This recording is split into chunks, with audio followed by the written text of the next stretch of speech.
Türkmen häkimetleri 10 ýyldan gowrak wagt bäri azatlykdan mahrum edilen adam hukuklaryny gowrajak aktivist Mansur Mingelowy boşatmak meselesine seretmege wada berdiler. Bu arada Türkmenistanyň Daşary işleri ministrliginiň wekili Birleşen Milletler Guramasynyň jins taýdan kemsetmeleri ýok etmek baradaky komitetiniň Türkmenistandaky ýagdaýa bagyşlanan maslahatynda aýtdy.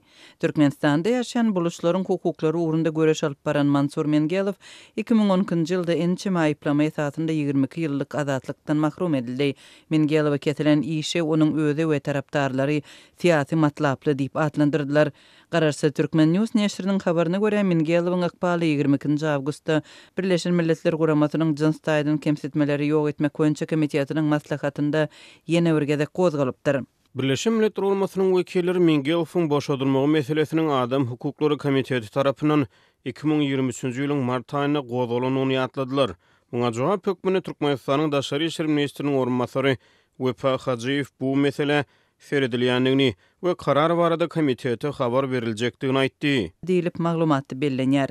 Şeýle-de Türkmen News näşri ministriň orunbasary Hajiýewiň Mingelow arada aýdanda onuň adam hukuklary boýunça aktivist statusyny ýaňsylandygyny we Mingelowyň neşe gaçakçylygynda ýagny 6 kilograma golay tirýek bilen tutulmakda aýplanandygyny öňe sürdi. Kimdir beri munyň adam hukuklaryny goraýjydygyny, özüne bir zatlaryň oklananyny süýhelenýän bolsa 5 kilogram oklanmaýar. Siz muny gowulýarsyňyz. Diýip Hajiýew näşriň maglumatynda çetirlenýär. Mansur Mingelowa garşy 2010-njy ýylda gozgalan iş, onuň doguny degişli bolan neşe sowdaty meselesi sebäpli tutsak edilen wagtynda ýenjilmegini jogapsyz galdyrmazlyk kararyndan soň başlanypdy. Mingelow Türkmenistanyň prezidentina, prokuratura, Birleşen Ştatlaryň Aşgabatdaky elçihanasyna we Ýewropada howpsuzlyk hem hyzmatdaşlyk guramasynyň edarasyna hat ýazyp, diňe bir ýenjilenligini habar bermek bilen çäklenmän, eýtim buluç etniki toporynyň agdalary babatynda edilen gynamalar barada hem maglumat ýollapdy.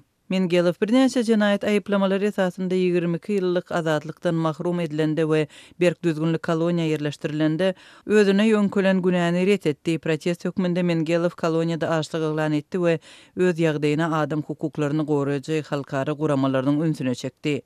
Adam hukuklaryny goraýjylar aktivistiň tutsak edilmeginiň asyl sebäbiniň onuň Türkmenistanda soňra ýok edilen sagdyn jemgyýetiň howpsuzlygyny goramak boýunça döwlet gullugynyň işgärleriniň we neşe polisiýasynyň jenaýatlaryny paş etmegi we bu maglumatlary köpçülüge mälim etmegi bilen baglydygyny hemde häkimetleriň ondan ar alýanlygyny aýdýarlar. 2021-nji ýylyň oktyabr aýynda Mingelowyň saglygynyň yaramazlaşanlygy belli boldy. Türkmen News näşriniň habar berýäli Mingelow inçe kesel we saglygynyň gowşaklygy sebäpli güýçlenen osteomiyelit keseli bilen Liwap vilayatyndaky LBK-11 bir rejimli koloniýanyň lukmançylyk bölümine düşüpdir. Bendiniň 2012-nji ýylda tutsak edilen wagty döwülen aýagy çüýreýär. Lukmançylyk bölümine zerur dermanlar ýok. Garyndaşlaryna COVID-19 karantin bahanasy bilen derman geçirmäge ruhsat berilmeýär. Umuman Mansury halas etmek üçin başga ýagny has gowy hasaplanýan Mar vilayatynyň MRB-15 türme hasanasyna geçirmek zerur. Ol ýerde ony 2018-nji ýylda bir gezek halas edipdiler. Diýip Türkmen News näşri ýazypdy. Tutsak aktivist Mansur Mingelowyň Türkmenistanda ýaşaýan maşgala agdalary hem häkimetleriň basyşyna teze bar bolýar.